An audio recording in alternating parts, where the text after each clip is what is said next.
अथर्वला त्याच्या गावाकडून त्याच्या लहान भावाचा राहुलचा फोन आला आणि म्हणाला की दादा, तुम्ही आईला तुमच्याकडे शहरात घेऊन जावा.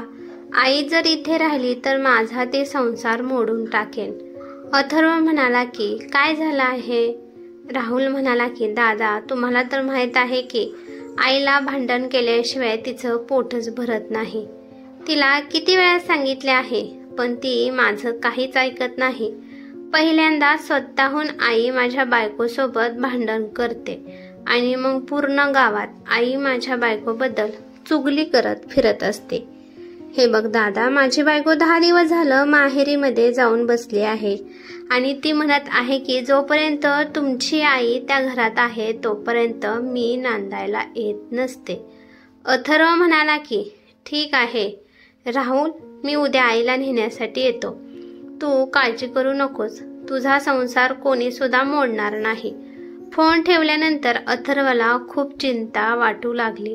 त्याला माहित होतं की आपली आई तशीच आहे. शिवाय बाबा देवाघरी गेल्यामुळे ती जास्त चिडचिडी झाली आहे. बाबा होते तोपर्यंत ती बाबांसोबत भांडत होती, पण आता ती तिच्या सुनांसोबत पण भांडत आहे. अथर्व त्याच्या पत्नीपाशी विद्यापाशी गेला आणि तिला म्हणाला, विद्या, मी उद्या आईला गावावरून इकडे आणण्यासाठी जाणार आहे. आता मी आईला कायमचीच इथे ठेवणार आहे. अथर्वचं बोलणं ऐकून विद्याने डोळे मोठे केले आणि म्हणाली की नाही नाही, तुमच्या आईला चुकून सुद्धा इकडे आणू नका. मी खूप मुश्किलीने माझ्या मागचा त्यांचा पिच्छा सुटला आहे. जर सासूबाई इथे आल्या तर माझं सगळंच काम बिघडून जाणार आहे. त्या मला सुखाने जगून पण देणार नाहीत. अथर्व आपल्या बायकोचा हात हातात घेत म्हणाला की विद्या, हे काय बोलत आहेस? अगं, तुझी लहान जाऊ ती पण आईला तिच्यापाशी ठेवून घेत नाही आणि तू पण आईला इकडे आणू नका म्हणत आहे. तर मग सांग विद्या, तुम्ही दोघींनी पण नकार दिल्यावर आईने कुठे जायचं आहे? अहो, मला तुमच्या आईचा काहीच प्रॉब्लेम नाही, पण तुमची आई एक भांडखोर आहे. त्यांना भांडण केल्याशिवाय करमतच नाही. अथर्व तिच्या डोळ्यात पाहून म्हणाला, पण विद्या, तू खूप समजूतदार आहेस. शिवाय तू दयाळू पण आहे, हुशार आहेस, शिक्षण झालं आहे. तर मग तू तुझ्या हुशारीने माझ्या अशिक्षित आईला तुझ्या वशमध्ये सुद्धा तू करू शकते. विद्या अथर्वचं बोलणं ऐकून हसली आणि म्हणाली की अहो, तुमच्या आईला प्रेम नाही पाहिजे, फक्त त्यांना त्यांच्यासोबत भांडणारं कोणीतरी पाहिजे. जर त्या इथे आल्या तर भूचाल येईल. अथर्व नाराज होऊन म्हणाला की प्लीज विद्या, माझ्यासाठी तयार हो. मी माझ्या म्हाताऱ्या आईला कुठे ठेवू? राहुलने तर सरळ सांगितलं आहे की तो आईला सांभाळणार नाही. तर मग विद्या, आपल्या परिवारात कसा पण व्यक्ती असला तरी आपण त्याला कुठे सोडून येत नाही. ज्या प्रकारे विद्या तू माझी जिम्मेदारी आहेस, तशीच आई पण माझी जिम्मेदारी आहे. मग मी माझ्या जिम्मेदारीपासून कसा पळ काढणार आहे? विद्या म्हणाली, तुम्हाला सांगितलं आहे ना की मला तुमच्या आईचा काहीच प्रॉब्लेम नाही. त्यांना फक्त उलट उत्तरे दिले पाहिजे तरच त्या खुश असतात. त्या नेहमी म्हणतात की आम्ही दोघी सुनांनी त्यांच्या मुलाला वशमध्ये केलं आहे आणि मुले माझी आता परकी झाली आहेत. अथर्व म्हणाला की प्लीज विद्या, माझ्यासाठी जरा ऍडजस्ट करण्याचा प्रयत्न कर. खूप समजावल्यावर विद्या तयार झाली. दुसऱ्या दिवशी अथर्व आईला शहराकडे आणण्यासाठी गेला. अथर्वची आई पहिल्यांदा शहराकडे येण्यासाठी तयार नव्हती. अथर्वला आईला मनवण्यासाठी खूप मस्का लावावा लागला आणि तेव्हा त्याची आई येण्यासाठी तयार झाली. इकडे विद्याने प्लॅनिंग केलं होतं की सासूबाईला किती पण काही वाईट बोलल्या तरी त्यांना उत्तरच द्यायचं नाही. मग त्या माझ्यासोबत कशा भांडतात हेच मी पाहते. सासू एकदम भांडखोर होती. नेहमी भांडण्याचं काही ना काही कारण काढत असायच्या. बसल्या बसल्या सासूबाई विद्याच्या कामात कमीपणा सांगत होत्या, पण विद्या दगड बनल्यासारखी त्यांचं बोलणं ऐकत होती आणि त्याच्यावर अजिबात रिॲक्ट होत नव्हती.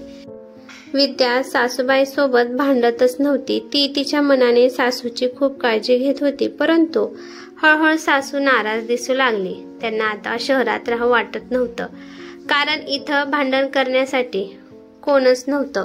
त्यामुळे त्यांना करमत नव्हतं. अथर्वला त्याची आई म्हणाली की अथर्व, मला आता तुझ्यापाशी नाही राहायचे. तुझी बायको तर मला बोलतच नाही. मी उद्याच गावाकडे जाणार आहे. खोलीमध्ये जाऊन अथर्व विद्याला म्हणाला की विद्या, तू तर नापास झाली. तू तर तिला इथे ठेवू शकणार नाही. काही तर कर, नाहीतर आई खरंच उद्या गावाकडे निघून जाईल. हे बघ विद्या, आईसोबत जरा भांडत जा. भांडल्यामुळे आईचं इथे मन लागेल. विद्याला जास्त भांडायला येत नव्हतं, पण सासूला इथे ठेवण्यासाठी आता विद्या सासूबाईला चांगलंच भांडू लागली होती. छोट्या छोट्या गोष्टीवरून विद्या आता तिच्या सासूबाईला उलट उत्तरे देऊ लागली. सासू खरोखरची भांडत होती आणि विद्या मुद्दाम सासूला भांडत होती.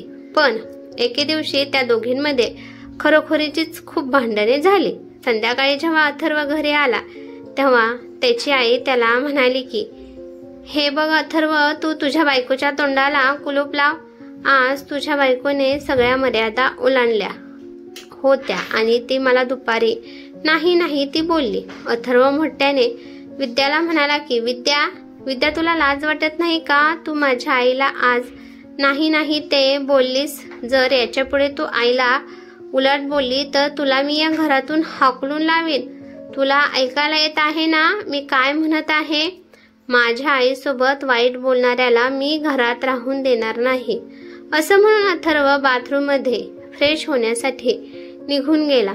आपल्या मुलाच्या तोंडून आपल्याबद्दल एवढे प्रेमाचे शब्द आणि सुनबद्दल एवढे वाईट ऐकून सासूबाईला तर फार आनंद झाला.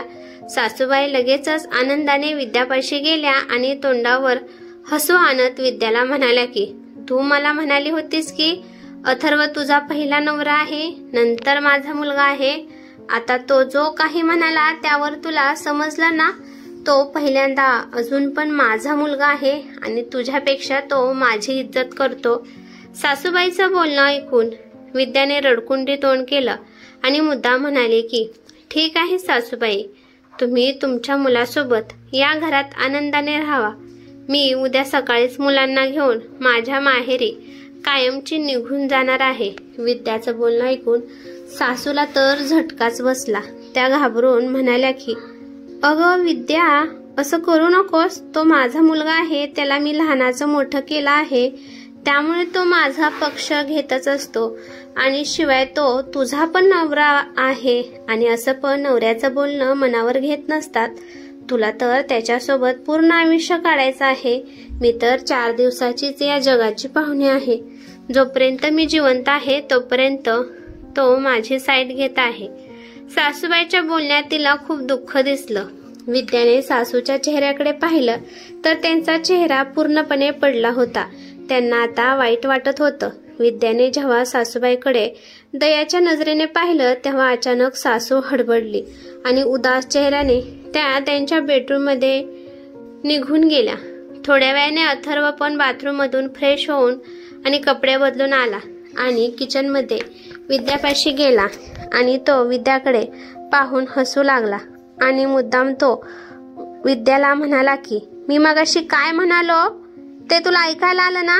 विद्या म्हणाली की मला मगाशी तुम्ही काय म्हणाला ऐकायला नाही आलं. त्या दोघांचं बोलणं ऐकून सासूबाई लगेचच पळत किचनमध्ये आल्या आणि आल्या अथर्वला म्हणाल्या की तुला काही काम नाही का? विनाकारण सुनबाईच्या मागे हात धुवून लागला आहेस. मगाशी एकदा तू तिला सांगितलं आहे ना, तेव्हा तिला ऐकायला आलं आहे. सारखं तिला एकच गोष्ट का गिरवून सांगत आहेस? तू आता किचन मधून बाहेर जा आणि तुझं काम कर बर. आईचं बोलणं ऐकून अथर्व शांतपणाने किचन मधून बाहेर आला. आईच्या या वागण्यामुळे विद्या आणि अथर्वच्या डोळ्यात एक वेगळीच प्रकारची चमक आली आणि सासूबाई विद्याला म्हणाल्या की जा तू बाहेर, आज तू आराम कर. मी आज माझ्या हाताने स्वयंपाक बनवणार आहे. दिवसभर काम करून तू थकून जात असशील. आज मी माझ्या मुलासाठी स्वतः जेवण बनवणार आहे. खूप दिवस झालं अथर्वने माझ्या हातचं जेवण खाल्लं नाही. विद्या हो म्हणून बाहेर अथर्वपाशी येऊन बसली आणि हळू आवाजात म्हणाली की आज सासूबाईला काय झालं आहे? आज खूप वेगळाच व्यवहार करत आहेत?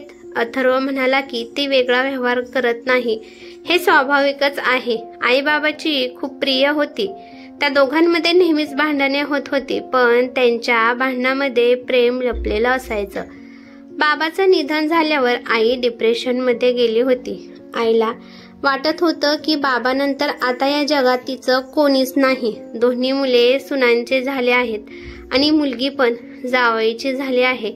आज मी आईची लगेचच बाजू घेतली तेव्हा तिला लगेच वाटलं की आपला मोठा मुलगा अजून पण आपला आहे आणि आपला मुलगा आपल्या बरोबर आहे, हेच आईला पुरेसं आहे.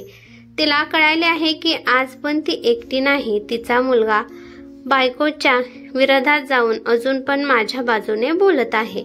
अथर्वचं बोलणं ऐकून विद्याला सर्व काही समजले. त्या दिवशी अथर्वच्या आईने खूप छान स्वयंपाक बनवला. अथर्व वारंवार आईने बनवलेल्या जेवणाची तारीफ करत होता.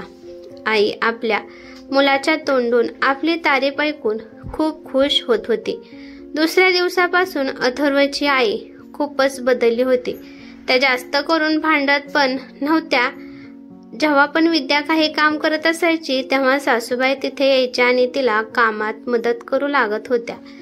कधी कधी पूर्ण स्वयंपाक त्या स्वतः बनवत असायच्या आणि कधी कधी तिला स्वादिष्ट जेवण कसं बनवायचं याबद्दल पण समजून सांगत होत्या.